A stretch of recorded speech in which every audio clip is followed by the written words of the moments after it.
নমস্কার বন্ধুরা, চলে আসলাম দেখো আজ রাত্রে, মানে 4 মে, ছোটো মেয়ের জন্মদিন।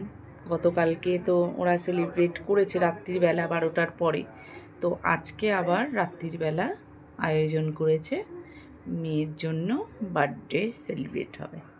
তো ওরা বন্ধুরা মিলে সব খুব সুন্দর করে সাজিয়েছে ঘরটাকে, অনেকক্ষণ ধরে ধরে ওরা সাজিয়েছে। তবে এটা সারপ্রাইজ, মেয়েকে এখনও দেখায়নি, ওকে আলাদা রেখে সব ঘরটা পুরো সাজিয়ে নিয়েছে। আর দেখো একটা সুন্দর কেক নিয়ে এসছে, যে কেকের মধ্যে আবার ছবি, এটা তো আমি দেখিনি, এটা তো ঠিক হয়নি। আমি আবার এইগুলো ঠিক পছন্দ করি না, যে ছবির মধ্যে যে মানে কেকের মধ্যে যে ছবি দিয়েছে এটা তো আবার কাটতে হবে, এইটা তো আমার ঠিক পছন্দ লাগলো না। আসলে ওরা বাচ্চারা এত কিছু বোঝেনি, এই জিনিসটা করেছে। আমাদের বড়রা হলে জানতে পারলে আমরা আর এই জিনিসটা করি না। তো যাই হোক, এনেছে, আর কি করব বলো, আমাকে তো আগে দেখায়নি বা জানায়নি, তাহলে আমি হয়তো বলে দিতাম। আর অনেক ছবি ওরা ওপরেও ঝুলিয়েছে, পুরো ঘরটাকেই সুন্দর করে সাজিয়েছে। আর নিয়ে এসছে দেখো কি সুন্দর, এখন তো উঠেছে এইগুলো, বাজির মতন লাগে, যে ফাটাবে অনেক অভ্র পড়বে তার থেকে। আর আমরা ছোটোবেলায় কী করতাম, বেলুন, আর বেলুনের মধ্যে অনেক চকলেট আর সোলার যে বলগুলো হয় সেগুলো দিয়ে দিতাম, সেইগুলোর মধ্যেই মানে সেগুলো ফাটালেই বেশ অভ্র পড়তো আর লজেন্স পড়তো। তো ওরা সাজিয়েছে, আর একটু চুনি লাইটও দিয়েছে। আর এখানে ঘরের যে ঝাড়টা আছে সেটাকেও জ্বালিয়েছি, তো সুন্দর আলোয় আলোকৃত, আর ওর জীবনটাও যেন সুন্দর আলোয় আলোকৃত হয়ে থাকে।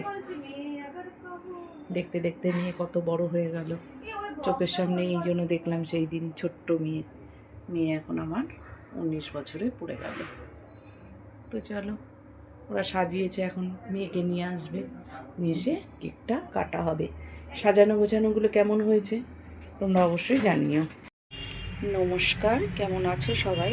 আশা করি রাধা মাধবের কৃপায় সবাই ভালো আছো, সুস্থ আছো। আজ সোমবার, স্নান সেরে চলে এসেছি দেখো ঠাকুর ঘরে, আর পুজো আমার হয়ে গেছে, তাই ভাবলাম একবার তোমাদেরকে রাধা মাধবকে দর্শন করিয়ে দিই। তো চলে এসেছি ঠাকুর ঘরে, দেখো রাধা মাধবকে দর্শন করো। আজ সোমবার, এসছে কত ফুলমালা, কি সুন্দর দেখো, বেল ফুলের মালা এগুলো, আর সুন্দর করে সাজিয়ে পুজো করে নিয়েছি। যেহেতু আজ সোমবার, তাই ভোলে বাবাকে একটা আকন্দের মালা দিয়ে সুন্দর করে বিল্বপত্র দিয়ে সাজিয়ে নিয়েছি। সবাইকেই দর্শন করো, পুজো করা হয়ে গেছে, তো ভাবলাম একবার তোমাদেরকে দর্শন করিয়েই দিই।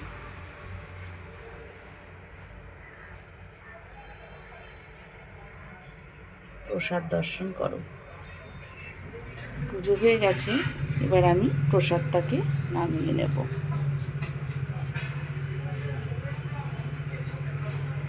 চলে এসেছি দুপুরের রান্নায়।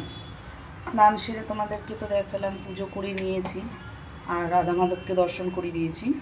তারপরে আজকে টিফিন পাউরুটি বাটার দিয়ে আর দুধ, এটাই হয়েছে। তো টিফিন আর কিছু বানাতে হয়নি। ভাত বসিয়ে দিয়েছি, তার মধ্যে দিয়ে দিয়েছি একটু উচ্ছে সেদ্ধ, আর ছিল এক টুকরো কুমড়ো। তা ভাবলাম যে কুমড়োটা নষ্ট হয়ে যাবে, তো সেজন্য এটাকেও ভাতে দিয়ে দিলাম। ভাত বসিয়ে দিয়েছি, এদিকে করে নিয়েছি একটু ডিম সেদ্ধ, আর তার সাথে আলু, ডিম আর আলু ঝোল করব, আর ওই কুমড়ো আর উচ্ছে ভাতে। ব্যাস, আজকে রান্না এইটুকুনি, বেশি রান্না করছি না। তো তাড়াতাড়ি করে রান্নাটা করে নিই, আজ একটু বেরোনোর আছে, সেজন্য ঝটপট ডিমের ঝোল ভাত করে নিচ্ছি। তো ভিডিওটা এখানেই শেষ করছি। তোমরা ভালো থেকো, সুস্থ থেকো। আমার ভিডিওটা ভালো লাগলে একটা লাইক, ও নতুন হলে একটা সাবস্ক্রাইব করে দিও।